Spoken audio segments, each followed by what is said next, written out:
Bem-vindos ao NP Agrocast, o canal de entrevistas aqui do NP Agro.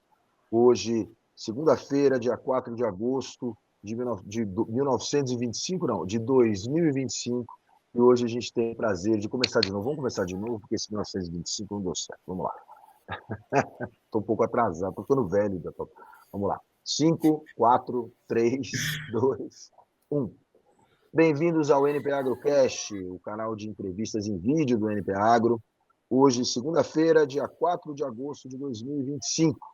Agora a gente tem o prazer de conversar com o Ibiapaba Neto, diretor executivo da Associação Nacional dos Fabricantes de Sucos Cítricos, a entidade que representa os grandes exportadores de suco de laranja brasileiro. Estamos falando de Citrosuco, Cutrale, né? Duas empresas aqui com sede no interior paulista, e estamos falando da Dreyfus Company, multinacional francesa, mas que administra seus negócios de suco aqui a partir do Brasil. Então, bem-vindo de volta, Ibiapaba, ao NP Agrocast. Muito obrigado. Obrigado, Fernando. Sempre um prazer estar com você, meu amigo. Muito legal. Bom, evidentemente o assunto é tarifaço. Na quinta-feira passada, depois de semanas de angústia e expectativa, saiu, de fato foi confirmado, né, a tarifa adicional de 40% que vai passar a ser cobrada pelos Estados Unidos sobre produtos brasileiros, né? A entrada em vigor dessa tarifa adicional ela foi atrasada em alguns dias, então vai entrar aí agora, provavelmente no fim dessa semana. Mas o suco de laranja, que era um dos produtos mais ameaçados, né? Porque tem nos Estados Unidos um mercado muito importante, o suco de laranja acabou ficando de fora dessa lista de produtos que vão pagar a tarifa adicional de 40%. Não é isso? Então, o Ibiapaba vai explicar um pouco para a gente o que teve de negociação, por que o suco de laranja conseguiu ficar dessa lista, quando outros produtos, como, por exemplo, carnes, como, por exemplo, café, né, continuaram na lista e vão pagar a tarifa adicional. Então, o que diferencia, Ibiapaba, o suco de laranja nessa negociação? Bem, Fernando, primeiro, obrigado pelo convite. Mais uma vez, está um prazer aqui estar com você no NP Agro. Bem, posso falar aqui do nosso setor, né? Dos outros, certamente ali os seus respectivos representantes devem ter mais informações de como que está, né? Como estão essas negociações. Aqui, Fernando, eu acho que foram dois pontos que pesaram bastante em favor do suco de laranja nessa conversa toda. Primeiro deles é uma proteção das empresas americanas. Você conhece bem esse mercado, você sabe que o mercado americano é um mercado gigantesco, é um mercado de 3 bilhões de litros, e que ele é encabeçado ali por empresas americanas muito importantes, empresas de bebidas como Coca, como Pepsi, como tantas outras que existem lá, com marcas nos mercados. Aliás, o mercado americano, ele é um mercado de marcas, ou seja, ele agrega mais valor no produto, na prateleira ali para o consumo. E aí, claro, você tem ainda o mercado de private label, que também ele é relevante. Então, ela é uma indústria grande, uma indústria gigantesca, uma indústria bilionária nos Estados Unidos e que gera milhares de empregos e um faturamento muito grande, que é importante para as cidades. Então, assim, ele é um ecossistema que ele está muito enfranhado na cultura do americano e na cultura de negócios, né, do americano. Então, esse acho que é o primeiro ponto. O segundo ponto, que eu acho que foi assim, pelo menos até agora, Fernando, é a questão que existe muito capital brasileiro investido nos Estados Unidos. Então, você tem fábricas, você tem fazendas, você tem terminais portuários, e num governo que ele tem como um dos pilares trazer os investimentos para solo americano, não fazia muito sentido você penalizar quem já estava investindo no mercado americano há mais de 30 anos e não saiu de lá, né, por uma série de razões. Então, acho que esses foram dois pontos Fernando, e aí ele é muito típico do nosso setor. Não conheço os outros, não sei são nesses dois sentidos, mas me parece que esses dois grandes pilares foram o bastante ali para convencer o governo americano de que era uma boa ideia manter o suco de laranja fora do tarifaço, mas ainda dentro da tarifa de 10%, que ainda machuca bastante o setor.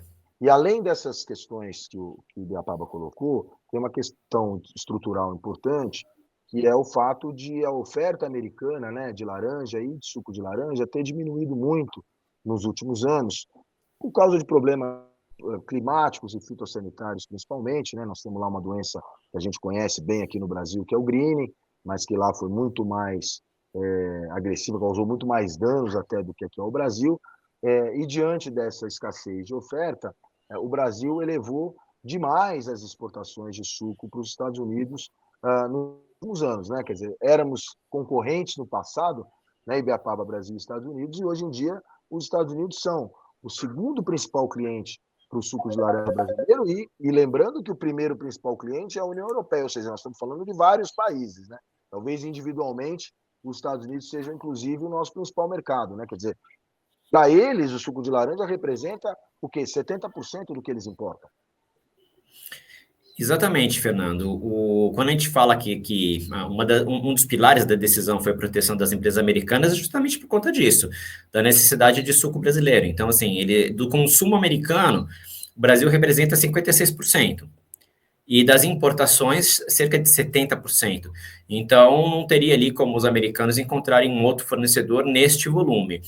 Em termos do que a gente exporta para eles, embora eles tenham aumentado proporcionalmente, não é tão mais do que a gente já exportou. O Brasil ele vem exportando ali perto de 250 mil toneladas de suco, concentrado equivalente, já há algum tempo. E nessa última safra a gente exportou ali cerca de 300 mil toneladas. Então é mais, mas assim, é muito em função do que diminuiu a oferta no mercado americano. Senão a gente nós estaríamos exportando menos, caso os americanos continuassem produzindo. Então, é um pouco mais sorte do que juízo nesse sentido, né? Porque a gente se beneficiou, de certa forma, ali dos problemas que a Flórida teve, mas no final das contas não faz muita diferença, né? É importante que o Brasil exporta, sim, para os Estados Unidos, é um bom cliente, já são 6 décadas, né, de 60 anos de exportações para lá, e a gente espera que o setor continue por muitas décadas aí como principal fornecedor. Enquanto o americano quiser suco de laranja, a gente puder produzir, a gente vai estar exportando, Fernando. Rapidamente a gente conversou na semana passada, né? E você até depois que o suco ficou fora da lista, e você até usou uma imagem interessante que você disse, vão-se os anéis, ficam os dedos, claro, lembrando da taxa de 10% que vigora desde abril, da taxa de 415 por tonelada também que já vigora há alguns anos. Agora, de qualquer forma, a gente consegue manter dessa maneira, mesmo com os 10% adicionais, a gente consegue ainda manter a competitividade do suco brasileiro nos Estados Unidos, o que com 40% a mais ficaria muito difícil, né? Sem dúvida, com 10% a gente ainda consegue se manter no mercado. Lembrando que, né, os 10% de aumento, aliás, os 10% de tarifa representam 80% no aumento de pagamento de imposto, né? A gente sai de $415 para 780. Então, ele é um aumento significativo em relação ao que a gente paga de imposto. Mas, por outro lado, é muito diferente você pagar 50% mais os 415. Aí, realmente, não tinha como fugir. Cerca de 70% de toda a renda iria embora pagando imposto. E aí, o que sobraria aqui para o setor, para remunerar a indústria, produtores, trabalhadores, tecnologia, pesquisa, não teria a menor condição. E aí, muito provavelmente, a gente perderia o mercado americano, que seria, assim, um dos momentos mais complicados da história deste setor, Fernando. Perfeito. Bom, você é um especialista já em comércio exterior há muito tempo, é uma das, talvez a principal frente aí, né, de atuação da Citrus BR. E, bom, e a gente está assistindo uma mudança que não começou hoje e não começou com o Trump, mas que é uma mudança que vem se acentuando agora, graças muito a essas batalhas, essas brigas que o Trump que o governo Trump vem comprando com vários países, e a grande arma que ele tem usado são as tarifas, né? Então, onde eu quero chegar? Eu quero chegar no seguinte aspecto. Não se trata mais simplesmente de uma relação bilateral, em primeiro lugar, né? Quer dizer, não é só Brasil e Estados Unidos aqui que estão envolvidos na definição por exemplo, de uma tarifa de suco para os Estados Unidos. Então, nós temos ameaças do Trump bom, se você negociar com a Rússia, nós vamos taxar seu produto. Tem uma série de nuances, aqui que são nuances complicadas de se viver em comércio exterior. Como é que se avalia o futuro, Ibiapaba, dessas relações multilaterais, bilaterais, na área de comércio exterior, diante de tantas incertezas? A gente vive um novo mundo, né, Fernando? Assim, sem sombra de dúvida, o multilateralismo ele passa aí pelos momentos mais delicados aí da sua recente história. O multilateralismo, ele não é uma coisa assim que ele é antiga, né, na história do comércio interior. São algumas poucas décadas de um mundo mais globalizado. A gente vai ter que aprender a se virar com este novo normal, né? Já tivemos um novo normal na época da pandemia, agora nós temos um novo normal em relação ao governo Trump. Eu acho que, claro, as instituições dentro dos seus poderes precisam trabalhar, enfim, tentar encontrar um novo caminho, mas, enfim, somos aqui, né, como setor, favoráveis ao pragmatismo. Acho que é importante nessa hora não pensar com fígado, tem que pensar nos interesses brasileiros, comerciais. Obviamente, a gente sabe que qualquer coisa que não seja comercial não está posta à mesa, não vale a pena nem comentar como setor, porque não é um assunto que nos diga respeito, mas do ponto de vista desta nova engenharia de tarifas e toda essa confusão que aconteceu, em algum momento o governo americano ele vai ter que encontrar algum tipo de equilíbrio, porque, por exemplo, uma das distorções que certamente vai ser complicada para os importadores é você lidar com diferentes tarifas para o mesmo produto.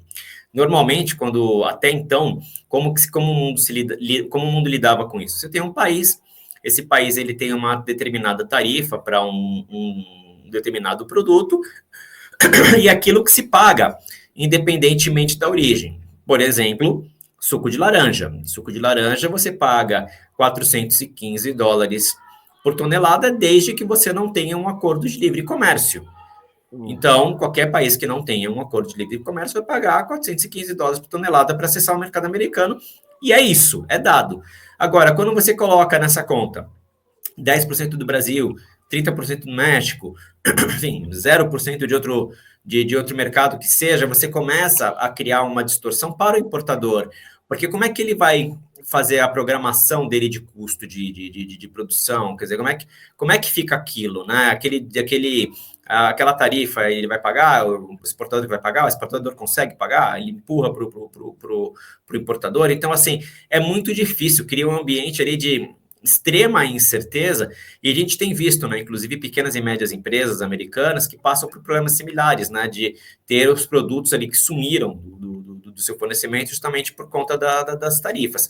Então, assim, é um momento diferente, ele não vai durar para sempre, mas até lá a gente tem que ter sangue frio aqui e continuar no pragmatismo, que eu acho que é o melhor dos caminhos.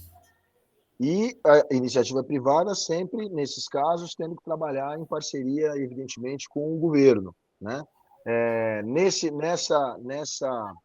imbróglio todo aqui com os Estados Unidos, você acha que essa parceria, iniciativa privada, governo brasileiro, é uma parceria que está dando resultado? Você avalia como a ação do governo como uma ação positiva nesse caso? Eu não vejo como uma parceria, tá, Fernando? Eu vejo como ações paralelas. Eu acho que uma coisa é o que a gente conversa com o governo brasileiro aqui e as preocupações que a gente leva e, eventualmente, o governo brasileiro conseguindo alguma interlocução com o governo americano e depois ele conseguindo estabelecer uma relação mais consolidada, que é o que a gente não tem agora, aí eu acho sim que será uma parceria, né?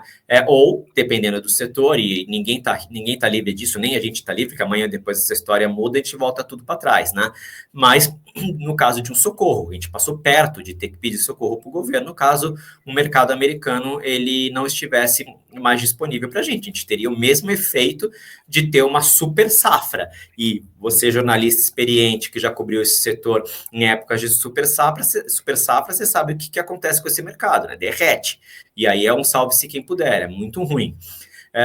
Agora, o que foi feito, então, foi o seguinte, foi uma ação aqui no Brasil com o governo brasileiro, e lá nos Estados Unidos, as empresas nos Estados Unidos, com as suas interlocuções nos Estados Unidos, fizeram ali as suas gestões perante o governo americano. Então, as duas coisas elas não tiveram ali muita interlocução nesse primeiro momento, entende? Agora, claro, futuramente, o que a gente espera como setor privado é que tudo se entrelace, né? Que a gente tenha uma relação consolidada do nosso governo com o governo americano, e até que isso seja construído, nós temos esse, vou colocar entre aspas, esse salvo-conduto, para que a gente possa operar até que esse acordo chegue, né? Então, eu acho que esse que é o grande objetivo.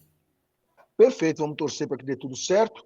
Quero agradecer aqui demais, mais uma vez, aqui a presença do Ibiapaba Neto, diretor executivo da Associação Nacional dos Fabricantes de Sucos Cítricos, entidade que representa os grandes exportadores de suco de laranja brasileiro, aqui conosco mais uma vez no NP AgroCast. Muito obrigado, Ibiapaba. Obrigado, Fernando. Sempre um prazer estar aqui com você, meu caro.